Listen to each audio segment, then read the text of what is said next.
बिस्मिल्लाहिर्रहमानिर्रहीम, अस्सलाम वालेकुम। कॉलम शामिल फारूकी के, आइए आज उनका एक कॉलम सुनते हैं। कोई खाल मस्त, कोई माल मस्त। ये कॉलम 4 जनवरी सन 2000 को शाया हुआ था। आइए सुनते हैं। नई दिल्ली हिंदुस्तान से खबर शाया हुई है कि भारतीय पुलिस ने 50 चीतों, 3 शेरों और 5 लोमड़ियों की गैर कानूनी खालें जब्त कर ली हैं। तफसीलात के मुताबिक पुलिस ने स्मगलिंग की जाने वाली गैर कानूनी कीमती खालों को तहवील में ले लिया और उस गाड़ी के ड्राइवर को भी गिरफ्तार कर लिया जो खालों की स्मगलिंग करके नेपाल जा रहा था। भारतीय महकमे जंगलात के अफसर अंदुल शर्मा ने बताया कि इन खालों की मालियत 2 अरब रुपए के करीब है। जराये ने यह भी बताया कि जिन जानवरों की खालें पकड़ी गई हैं उनकी हड्डियां और जिस्म के दूसरे हिस्से भी बैनुल अक़वामी मार्केट में फरोख्त कर दिए गए थे। पहले तो आप ये सोचिए कि 58 जानवरों की सिर्फ खालें ही 2 अरब रुपए की, इनकी हड्डियों के ढांचे और फालतू हिस्से भी, स्पेयर पार्ट्स मसल दिल गुर्दे वगैरह भी कितने के बिके होंगे। फिर अगर वो 2 अरब रुपए की रकम जानवरों की मजमूई तादाद यानी 58 पर तकसीम कीजिए तो फी खाल 3 करोड़ 44 लाख 82,758 रुपए और मुबलिग 62 नए पैसे पड़ेगी। हमें वाकई ये बात नहीं मालूम कि जानवरों की खालें इतनी महंगी होती हैं और स्पेयर पार्ट समेत तो हर जानवर और भी बहुत महंगे हो गए। हमने सुना था कि मरा हाथी भी 1.25 लाख का होता है, लेकिन ये नहीं सुना था कि मरी लोमड़ी या मरा चीता या मरा शेर 3.5 करोड़ का होता है।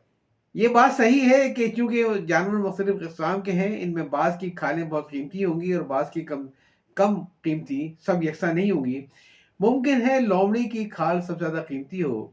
मुमकिन है बाज़ रूबा ख्वातीन इससे अपना कोट बनवा लेती हों। बहरहाल अगर आपको एक जानवर की खाल की कीमत कम भी कर दें तो इस हिसाब से दूसरी खालों की कीमतें और बढ़ जाएंगी, यानी फी खाल 3.5 करोड़ रुपए से भी ज्यादा। एक साहब का एक बहुत कीमती कुत्ता गायब हो गया। उन्होंने अखबार में इश्तहार दिया कि तलाश करने वाले को 25,000 रुपए इनाम मिलेगा। शाम को वो साहब अखबार के दफ्तर में गए मालूम करने के लिए कोई खबर मिली या नहीं मिली, तो दफ्तर पर सिर्फ चौकीदार बैठा था। उन्होंने पूछा कि सब लोग कहाँ गए। चौकीदार ने कहा सही मालूम नहीं, सुना है कोई कुत्ता गुम हो गया है, सब उसको तलाश करने के लिए गए हैं।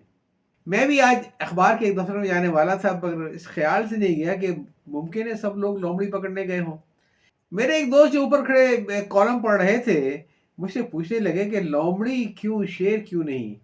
मैंने कहा ये शेर को पकड़ने की हिम्मत कौन करेगा, वो तो जहाज से भी टक्कर ले लेता है। उसे पकड़ने के लिए तो कोई बंदूक वाला ही चाहिए। मैंने अपने दोस्त की दखलदर माकूलात से तंग आकर वक्ती तौर पर कॉलम लिखना बंद कर दिया। कुछ ही देर में मेरे दोस्त इसरार भाई आ गए।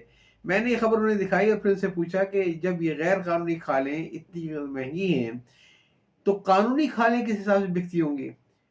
उन्होंने हंसते हुए कहा मियाँ गैर कानूनी है तो इसीलिए तो महंगी है, वरना कानूनी खालें तो सड़कों पर मारी मारी फिरती हैं। तुम किसी रोज दुकानदार से पूछ लो कि तुम्हारी कानूनी खाल के वो कितने पैसे लगा देता है। मुझे इसरार भाई के जुमले पर गुस्सा तो बहुत आया, लेकिन मैंने अपनी खिफ़्फ़त से हंसी हंसी में उनकी बात को टाल दिया और उनसे पूछा कि शेर और लोमड़ी का जिक्र एक साथ किया गया है, तो इन तीनों में से कोई जानवर बुरा तो नहीं मानेगा। इसरार भाई ने कहा बुरा मानेगी, अरे मैंने तो सुना है कि एक खाल वाली लोमड़ी ने अपना एहतियाज रिकॉर्ड भी करवा दिया है, बल्कि वो जंगलाती अफसर के खिलाफ हतक इज्जत का मुकदमा भी दायर करना चाहती है कि शेर और चीते को उसके साथ बराबर का दर्जा दे दिया गया, जिससे उसकी तौहीन हुई है।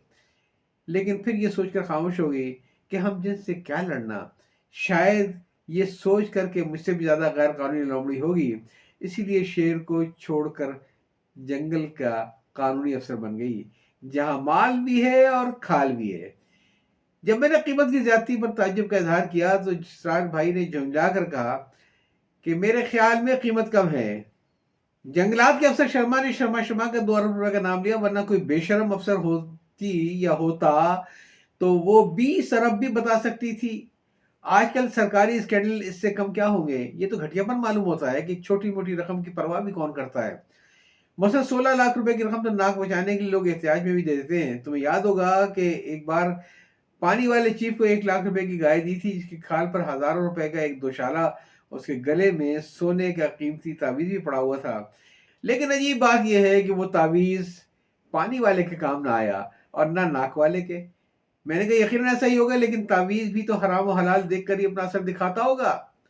میں خدا جانے کہاں سے کہاں بھٹک گیا، تو ورنہ ذکر ہو رہا تھا شرما اور لومڑی کا، معلوم نہیں وہ لومڑی تھی یا لومڑ، یقین وہ لومڑی ہی ہوگی، ورنہ مس شرما تو لومڑ کی اتنی قسمت نہ لگاتے ہیں۔ بہرحال میرے ذہن کی کسی گوشے میں قیمت کی زیادتی کا سوال مسلسل کھٹک رہا تھا۔ میں نے اسرار بھائی سے کہا کہ اگر یہ قیمت مبالغے پر مبنی ہے تو کل آڈٹ کو اتنی رقم کا جواب کون دے گا؟ اسرار بھائی نے کہا میاں تم بھی بھولے شیر ہو، میاں ایسی رقم کا حساب کہاں ہوتا ہے، یہ تو اخباری رقوم کہلاتی ہیں۔ تمہیں یاد ہوگا جب ایوب خان نے مارشل لا لگایا تھا تو کروڑوں روپے کے اسمگلڈ سونے سمندر سے نکلے اور بعد میں لوہے کے ٹکڑے ہو گئے۔ ابھی کچھ دنوں پہلے ہی رائے گنج سے کروڑوں روپے کے سونے اور ہیرے دریافت ہوئے۔ اخباروں میں یہ خبر بھی آئی کہ اس کا حساب کون دے گا۔ میں نے کہا رائے ونڈ نہیں بلکہ رائے ونڈ محل۔ اسرار بھائی نے کہا وہ ایک ہی بات ہے، ونڈ تو دونوں ہی میں شامل ہے، لہذا ہم دونوں مل کر کہیں کہ آئی ہوا گئی ہوا۔ تو قارئین کرام، اس طرح بات لومڑی سے شروع ہوئی اور ہوا تک آ گئی۔ اب اگر ہوا رک گئی تو کیا ہوگا؟ لومڑیاں مر کر غیر قانونی ہو جائیں گی اور شرمائیں قانونی۔ کالم آپ سن رہے تھے، کوئی کھال مست کوئی مال مست، تحریر کیا تھا شامل فاروقی صاحب نے اور شائع ہوا تھا یہ 4 جنوری سن 2000 کو۔ یا چاہتا ہوں اللہ حافظ۔